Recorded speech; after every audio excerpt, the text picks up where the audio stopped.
Hey y'all, welcome to the Throttle podcast. I'm your host, Earnest, here today with just myself tonight. A quick little short late night episode here tonight. But before we get started with some motorsports news, we got some sad, tragic news that I want to address just the last day or so with the whole Charlie Kirk situation shooting and the Colorado school shooting and even like the threats that are all around at different universities and even at my girlfriend's middle school. It's a bad deal. It's a bad deal, and we should not be dealing with this throughout this country, especially this time of year with more specifically today when this episode's being recorded, being the 24th anniversary of the 9/11 terrorist attacks. It's a bad deal. It's a very bad deal, and we shouldn't have to deal with this as a country and as people, with Charlie Kirk. It's like, you could have your opinions about him one way or another, whether you're Democrat, Republican, Independent, it doesn't matter. Like, that's just, it's not cool. It's a bad deal. He has a wife and 2 kids that they won't ever see him again, and they have to move on somehow, and it's a bad deal. So I just wanted to address that and get that off my chest. But on to Gateway news. I was at Gateway at Worldwide Technology Raceway along with Mason. It was a pretty interesting race. The cautions in Stage 1 made for some good action, but it was still pretty hard to pass. Gateway is kind of hard to pass. It's limited banking. It's a flat track. It kind of has the egg shape of Darlington, but it's a very flat track. It's also still a relatively new track.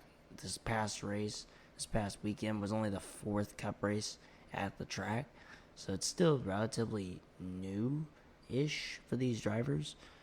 So I'm not sure if Goodyear needs to come up with another tire compound or maybe change the package or the horsepower, maybe get some more passing involved. But Stage 1 was pretty good with the cautions and, some shuffling around.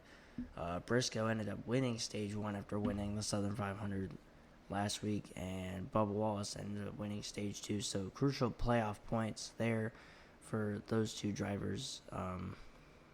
Of course, Briscoe's locked into the next round after his win at Darlington, and Bubba actually ended up leaving this race 50 points above the cut line heading to Bristol. So pretty good points position for him. I want to talk about kind of midway through this race, late in this race, where just Larson drove it in way too deep and ended up spinning Blaney out. Luckily, he drove back through the field and ended up finishing 4th. It was not intentional. It reminds me of late at Indianapolis, where it was Bell and Zane Smith that got together. It wasn't intentional, but that's just a mistake that you cannot make, especially in the playoffs. You cannot make that. You cannot afford to make enemies or have grudges against somebody or have somebody have grudges against you. You cannot afford to have that happen to you. And you can also not afford to have a bunch of mistakes. Briscoe has been very hot as of late. Of course, he won the Southern 500. He's had other top 5 runs and stuff. He ended up finishing 2nd today, but earlier in this race, he had a major pit road issue. Something with the tires or pit gun or whatever. It was a terrible pit stop. Luckily, he was able to recover from that. But late in the race, he ended up taking 2 tires, and Hamlin took 4 tires, and that was basically the difference. And it was actually Hamlin winning at Gateway, his series-leading 5th win of the season, breaking that tie with SVG, which we'll get to him in a moment. But it's Hamlin's 59th win of his career. It's his first win at Worldwide Technology Raceway after finishing in 2nd the past 2 seasons. Hamlin's win, of course, locks him into the round of 12. Briscoe, as we mentioned, finished 2nd. Chase Elliott 3rd, had a good day. Blaney 4th, and Logano 5th. So Penske was Penske was kind of up there, but they weren't as dominant and as contending as we're used to them seeing. And Toyota has really gotten off to a hot start this playoffs. They've won both the pole awards. They've won both the races now. So we'll see if they can keep it going. Or somebody like Hendrick can shake off their slow start and maybe win with Bristol, and we'll get to that in a moment. Our picks with Gateway were kind of all over the place. I picked Cindric, the defending winner. He kind of had an up and down day. Didn't really do too great. Only ended up 19th. Evan picked Bubba, which landed him 8th. Bubba won stage 2 and led 73 laps, which was the second most laps led on the day, behind only Hamlin, the race winner, who led 75. Zach picked Larson, who ended up 12th with a solid 52 laps led. Mason picked Bell, who once again finished 7th, just like last year, only didn't have to deal with the engine issues like he did last year. Haley picked Logano, led a couple laps and finished 5th. Bernardo picked Kyle Busch, who ended up 22nd. He spun early in this race and really just couldn't recover after that. Colin picked Hocevar, who had a quiet day, in 15th. Stacy picked Blaney, who even after Blaney got spun, still rallied to finish 4th. And Ethan, one of my coworkers from Taco Bell, finally came back and made his second pick after making his debut pick way back at Mexico. He picked Reddick, who also had a quiet day, finishing in 16th. The standings, they take a big shake once again after Gateway. Now just 8 races left in the season. Again, remember, even though they have the elimination style playoffs and the real NASCAR top series, we do not. We still have a full season points format. Our points tallying does not change. But another change up at the top, Evan, after a great day with Bubba Wallace and me having a subpar day with Cindric, Evan has taken the points lead back now just by 3 points over me. Haley has closed down to just 109 points back. That's a new season low points back gap pretty much. The previous closest she had been was after the win with Chase Elliott at Atlanta, where she was 113 back. But even other guys like Zach and Mason, they've made up some points gaps. Zach is 153 back, Mason's 172 back, and then you get your part-timers, or the rest of the part-timers. None of the rest of the part-timers can mathematically win the championship. It's just the top 5 in points that can do that. But yeah, 8 races to go left in the season. Bristol this weekend for the NASCAR Cup Series. All 3 series are now in the playoffs, including Cup, where Bristol is the cutoff race for the round of 16. Cindric is the last driver in.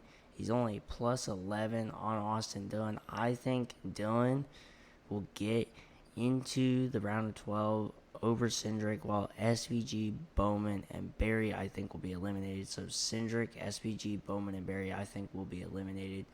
I don't feel good about Cindric. Gateway was probably one of his best chances, and I was trying to bank on that. It didn't work out. He still has a little bit of a cushion, but I feel like in the moment, in the Bristol spotlight, I just don't think he can do it. SVG, he has not been good on the ovals. He had a mechanical failure in the spring at Bristol, ended up finishing 30th. I just don't see it. Even with his 4 wins, his playoff cushion is gone. I don't see it. Bowman and Berry basically have to win. They have not shown winning speed really much at all this year. Of course, Berry has that win at Vegas back in the spring, and sure, it wasn't a fluke win. It was a well-deserved win, but I just, I don't see it. I mean, it's not impossible. Berry is a good short track racer, and Bristol is, one of basically his 2 home tracks. Berry is from Tennessee, so it's not impossible, but I just don't see it. Speaking of playoffs, NHRA starts their playoffs, or more specifically the countdown for the championship, this weekend in Reading, Pennsylvania.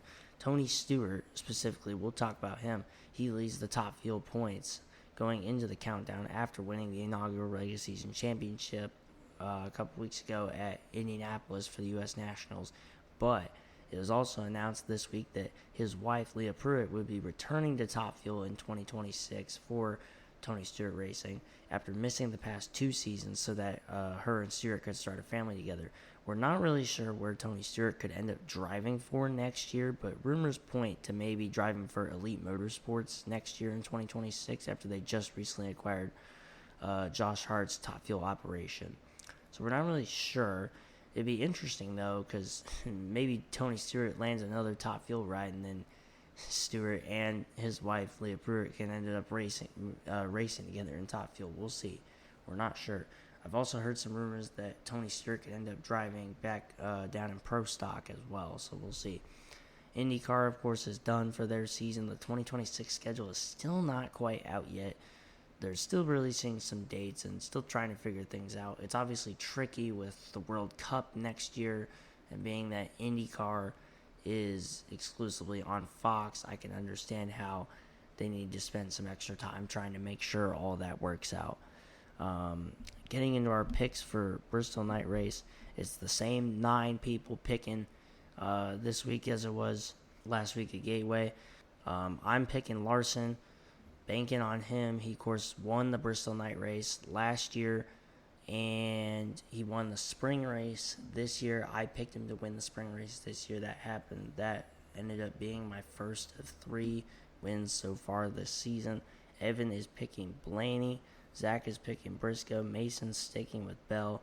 Haley, who will actually be at Bristol this Saturday night, is picking Chase Elliott. Bernardo's going with Byron. Colin is going with Austin Dillon. Stacy's going with Cindric. And Ethan's going with a little bit of upset pick here, Ty Dillon here for his 3rd race. We'll see how Bristol shakes out. They are bringing a softer right side tire, a different right side tire that will only be run at this race this season, the Bristol Night Race. And it was mentioned on Hamlin's podcast, Action Sentimental, that it actually broke the Goodyear machine when they were testing it. So maybe it ends up being like 2024 Spring Bristol, or maybe Larson goes and dominates and wins like he has the past 2 Bristol races. Hopefully the latter, at least on my end. But we'll see. But that's all we got for this week's episode of the Throttle Floor podcast. Make sure you listen on Spotify, Apple Podcasts, YouTube, wherever you get your podcasts. Check out the Chilwell Media Instagram. We're going to have a bunch new photos coming out from Gateway, and also some Victory Lane photos, and even just some miscellaneous photos from around St. Louis and Springfield, as me and Mason went down to Springfield, down to the Bass Pro Shops headquarters. So that was pretty cool. But anyways, tune in next week. We'll be talking Bristol and also the start to NHRA's countdown for the championship. So, yeah. That is all for this week's episode of the Throttle Floor podcast, and we'll see y'all next week.